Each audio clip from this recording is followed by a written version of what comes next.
Okay, Tammy Hinds has joined us. Tammy, so good to see you today. Nice to see you, Nicole. Now, I have the pleasure of knowing you for a couple years now, but can you introduce yourself to everyone else that's joining us?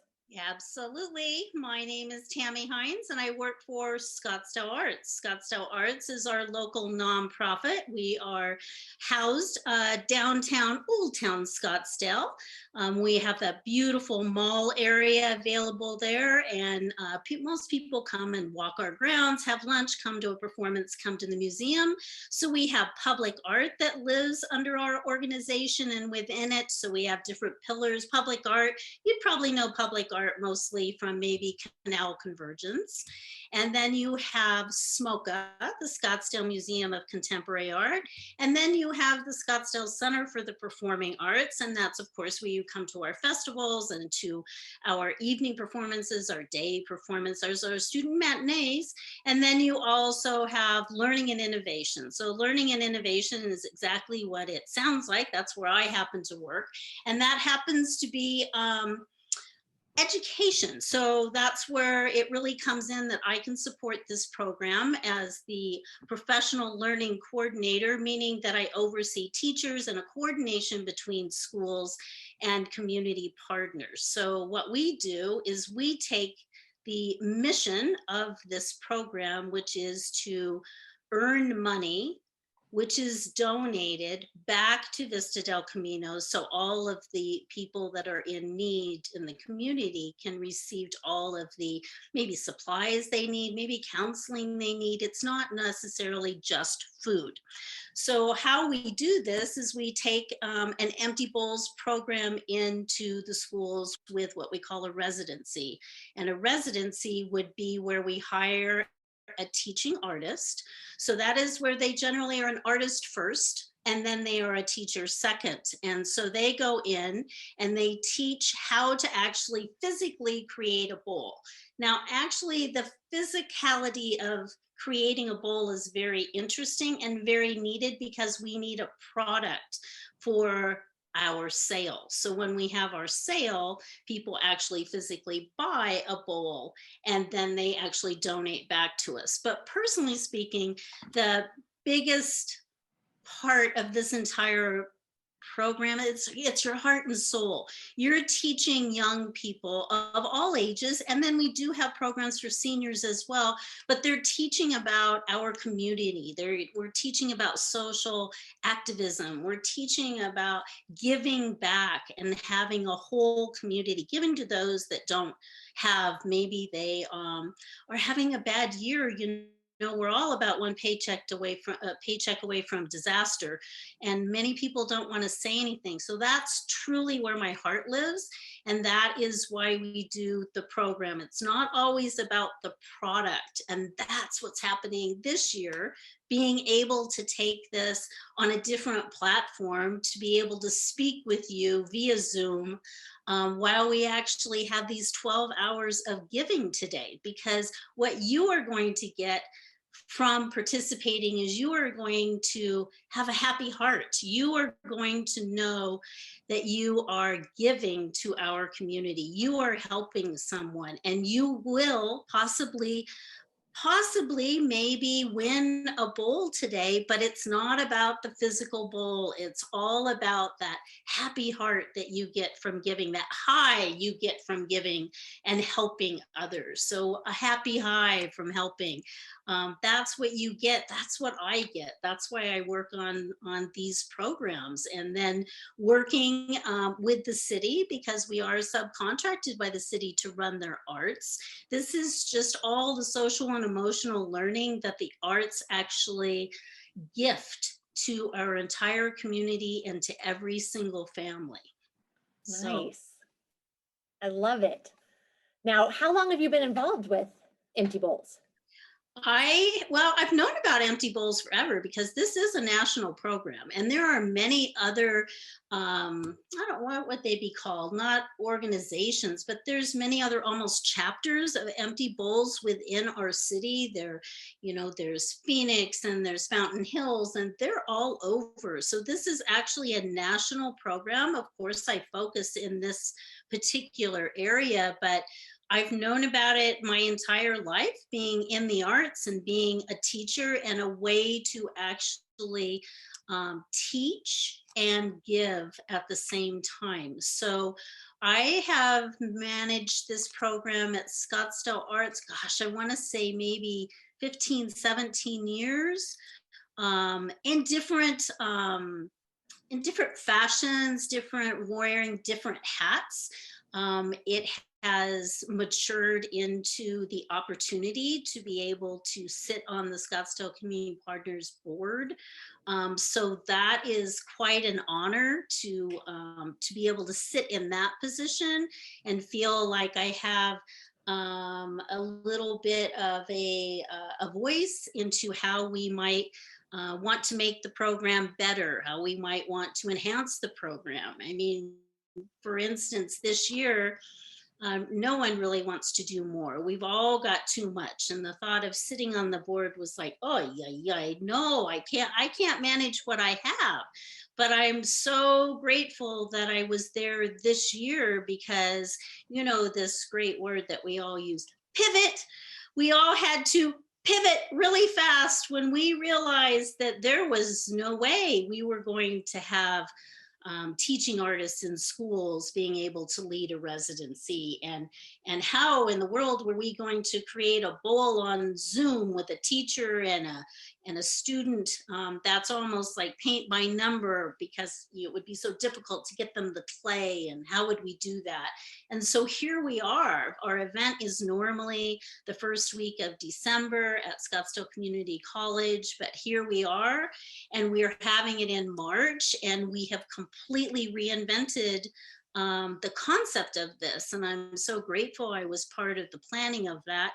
And I feel that this is an aspect of the program that is going to grow and continue on. We can have the physical residencies where we go in, and what we're really missing is bonding with our students and physically bonding with our community.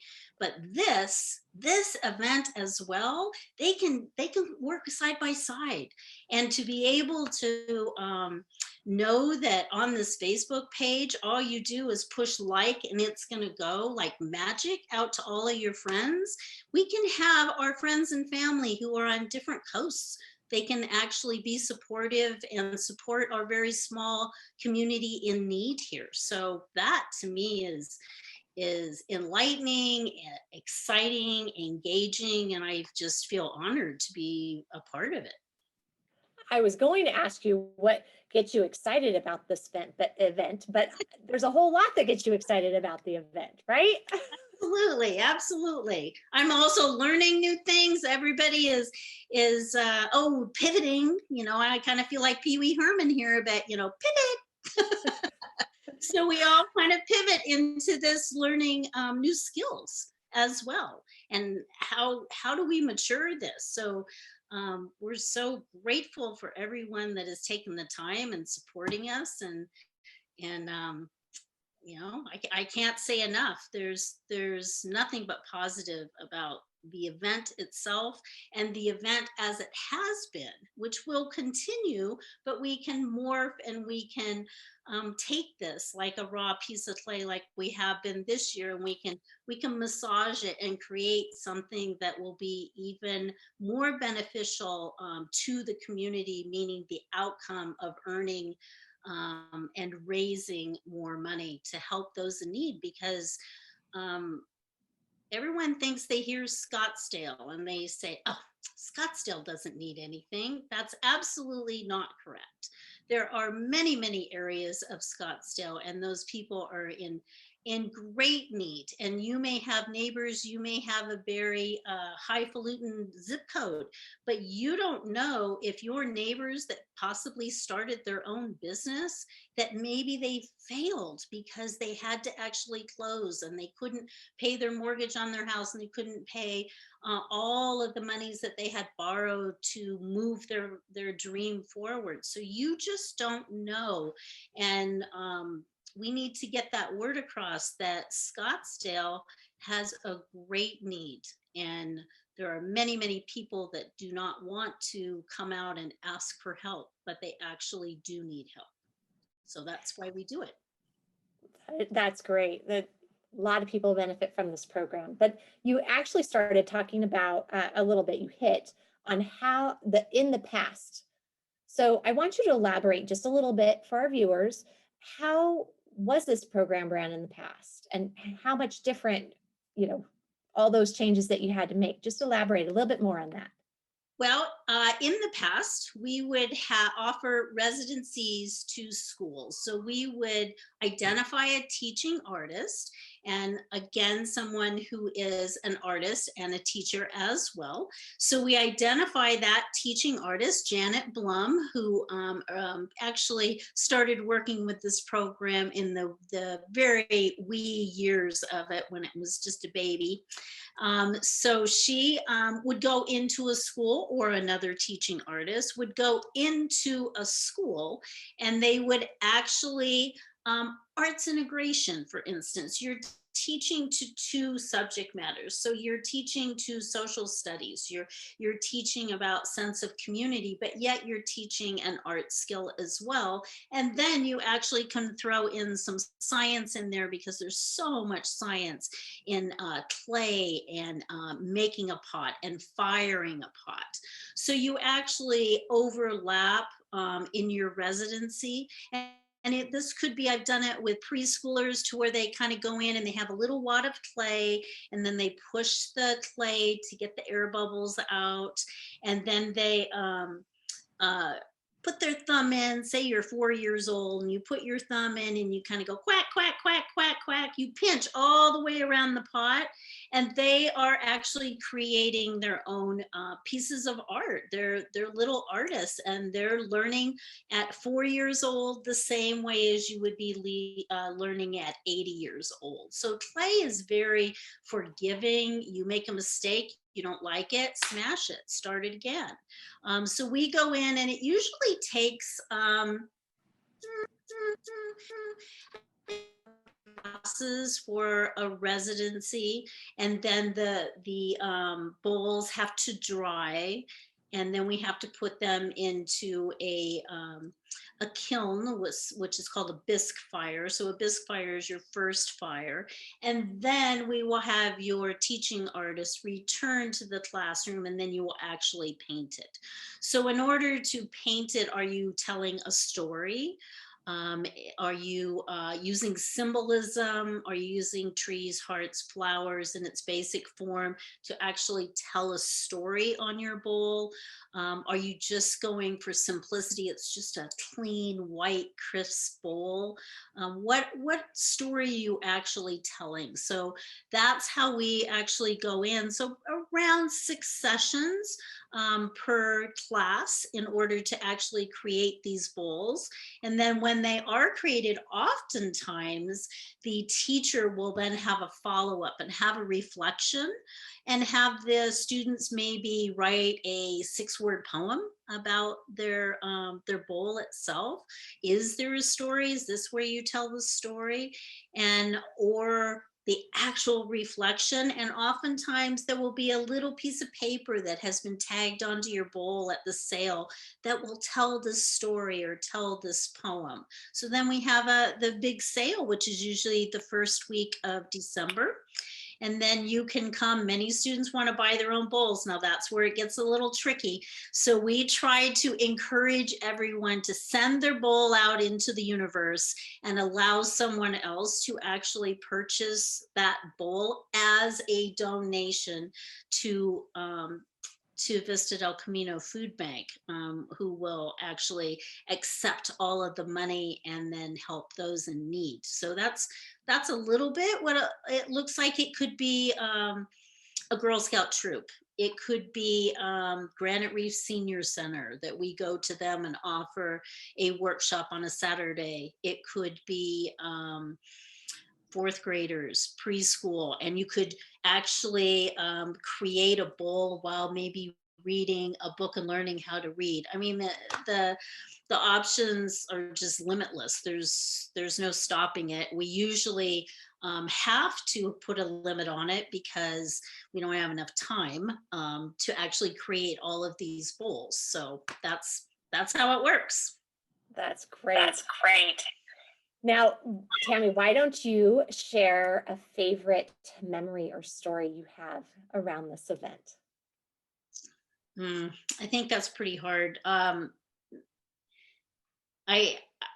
I think my favorite memory would just be the memory of joy, because there's so many memories. I don't think I could just say one or 20 or 100, because there's just so much joy in this, because this is a type of learning that is scaffold.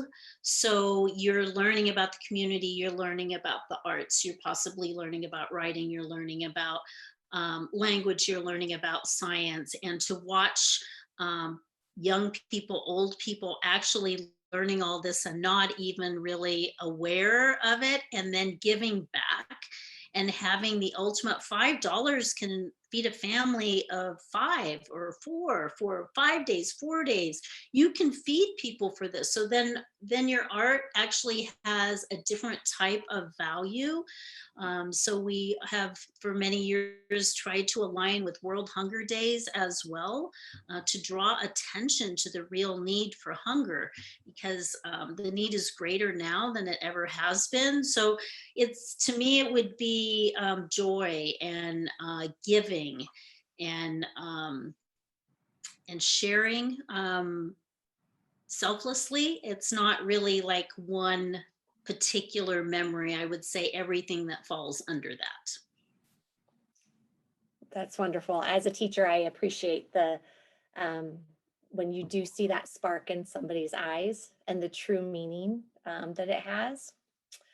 Nothing Well, beats it. I would say, Nicole, I think maybe actually something that might stand out is when we had some seniors that we were leading a workshop, and then we also had some young people there. So you have like middle schoolers alongside with some seniors, and to see them pair up and share stories and working on the same projects, because you don't know, is that senior a shut-in and they had to maybe take a little minivan from a senior center and they haven't seen their family, or maybe they haven't been feeling well, and you don't know their story. So to have them in the same room working on a project, say with a 13-year-old boy or girl, you don't know their story. They may not have grandparents. They may have a single mom that's working 2 or 3 jobs to be able to support them. Just to see that level of humanness.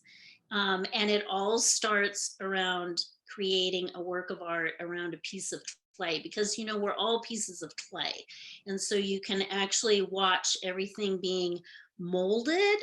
And that's kind of where I said, my greatest memory is joy, but specifically, I guess that would be a memory that I can actually still see. So that's good for me.